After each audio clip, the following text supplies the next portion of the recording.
Senator Tomasz Grotsky has announced that he will not lift his immunity. He insists that the case is political and that all the defendants are victims of Zbigniew Ziobra's prosecution. I see no reason to do this at the behest of Minister Ziobra's armed arm, that is the remnants of Ziobra's prosecutor's office, which in recent upticks, probably to cover the case of Mariusz Kamiński and Maciej Wąsik, is making media hype out of an ordinary thing, in the form of sending documents to the court in Szczecin, documents in which I am not present. These innocent people are paying for being unlucky and cooperating with me.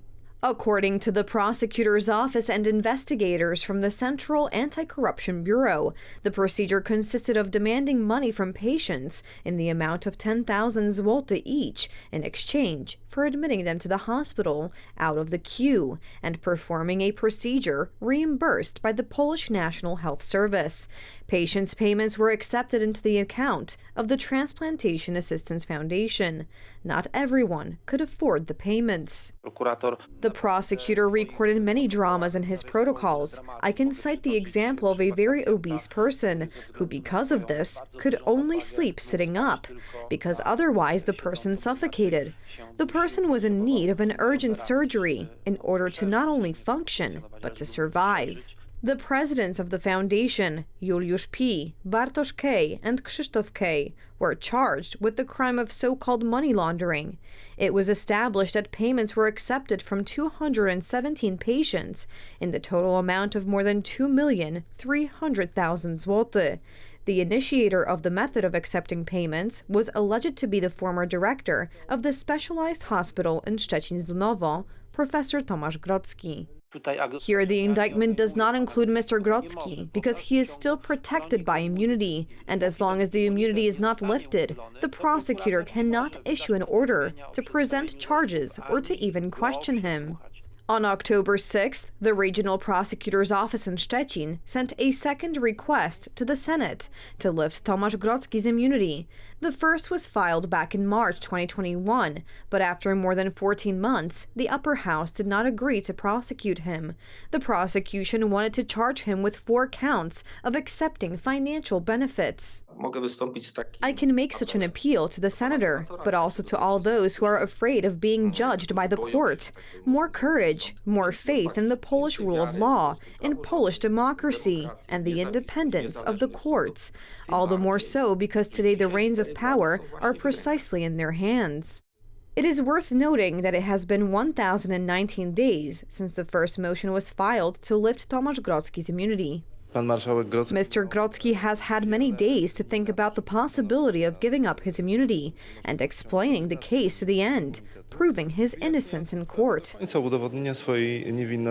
Most of those people suspected of corruption crimes and crimes of so-called money laundering under the Szczecin Transplantation Assistance Foundation face sentences of up to 10 years in prison. The death toll from the earthquake that struck Japan on Monday has risen to at least 82. Thousands of rescuers continue to search for survivors under the rubble of buildings. The race against time continues. There is a large number of people trapped beneath collapsed buildings, still awaiting rescue.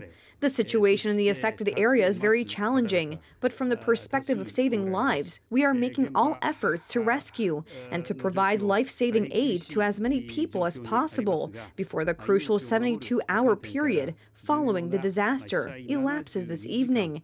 In order to provide this support, the number of self-defense personnel working in the earthquake zone will be increased from yesterday's figure of 2,000 to 4,600 individuals throughout the course of today. An earthquake with a magnitude of 7.6 struck Ishikawa Prefecture on the Sea of Japan on Monday. The quake was felt in a wide area, from Hokkaido in northern Japan to the Kyushu southwestern region. Thousands of soldiers, firefighters, and police officers are working in the affected areas. Search and rescue operations were intensified today.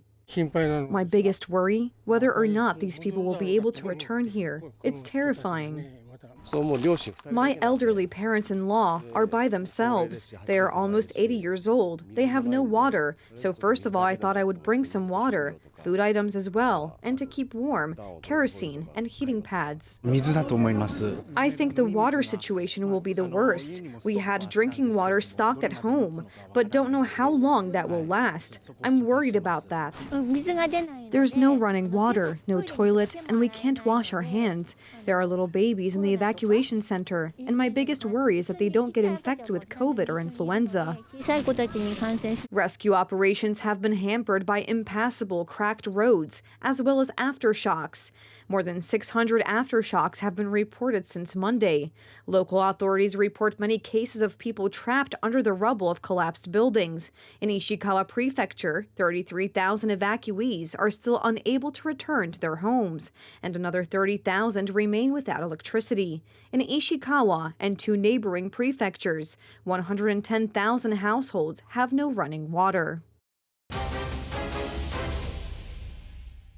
An anticyclone from the Arctic struck Scandinavia. Record low temperatures have been recorded in the north of Sweden. In the south of Sweden, rescue services evacuated motorists from hundreds of cars stuck overnight due to heavy snowfall, strong winds, and icy conditions. Meanwhile, Norway experienced strong snowstorms. The temperature has reached as low as minus 40 degrees Celsius. Some schools have been closed. Railroad transportation is paralyzed. In addition, ferries connecting Sweden with Poland have been suspended. In Luleå, some 900 kilometers north of Stockholm, and some 150 kilometers south of the Arctic Circle, the temperature was at minus 38 degrees Celsius when resident Johan Sundqvist got a notification of a power failure.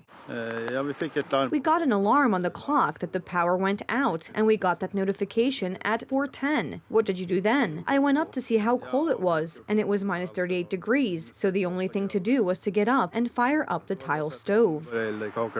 On Wednesday, January 3rd, the Arctic village of Kvikkjokk recorded an overnight temperature of minus 43.6 Celsius, or minus 46.5 Fahrenheit, Sweden's coldest recorded temperature for January in 25 years. Hundreds of cars were stuck in the snow on the E22 motorway in southern Sweden overnight, and work to clear the road continued on Thursday morning. I have waited here for 12, soon 13 hours, so it feels like I know what the deal is now. Police, rescue services, municipality workers, and the defense forces have been involved in trying to get the cars unstuck on the E22 between Horby and Kristianstad. The military mobilized tracked vehicles to aid the evacuation and bring food and water to stranded motorists. The Swedish Transport Agency said it expected the affected stretch of the road to reopen Friday, January 5th.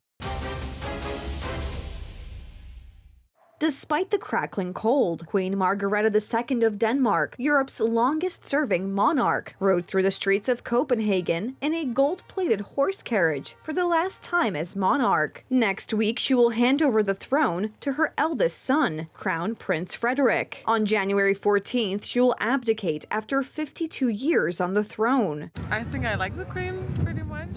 I think she's very sweet, and I've been growing up with her during the New Year's speech, mainly because I'm not that into the kingdom, so maybe somebody saw it coming. I did not, and I was a bit sad because she's been there for 52 years. She has been a stable figure. She has been a kind of big mother for all of us. She has been clever and inspiring. Yeah. So, yeah.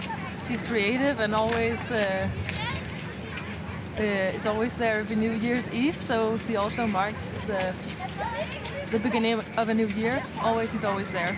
The 83-year-old queen, who was crowned in 1972, announced on live TV during her traditional New Year's Eve speech that she intends to abdicate the throne, taking many in the country of 5.9 million people by surprise. The queen has enjoyed broad support throughout her life from the public, who have described her as a tactful and yet creative personality, often designing costumes and scenography for theater plays and ballets, interpreting the fairy tales of famous Danish author brother, Hans Christian Andersen. She became heir to her father in 1953 at the age of 13, after a constitutional amendment allowed women to inherit the throne. She will abdicate on January 14th and be succeeded by her eldest son, who will become King Frederick X.